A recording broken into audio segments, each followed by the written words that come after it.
How to fix screen mirroring not working on iPhone. To get started, first of all go ahead and open up the Settings application on your phone. On this page, tap on the switch beside airplane mode to turn it on. Then, turn it off again.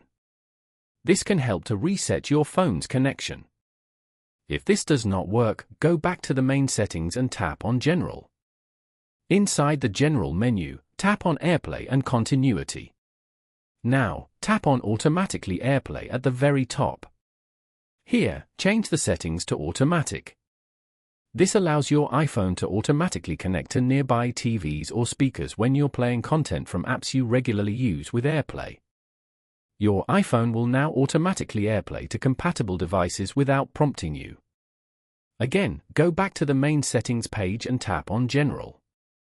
From the General Settings page, scroll all the way down to find and tap on Transfer or Reset iPhone, and then tap on Reset. Select Reset Network Settings and enter your passcode to confirm this action. This will erase your current network settings, but it can help resolve connectivity issues. Now, swipe down from the top right of the screen to open the Control Center. Tap on the screen mirroring button to enable the setting. You will be able to connect your iPhone to any device. Following these steps, you can easily fix screen mirroring not working on an iPhone.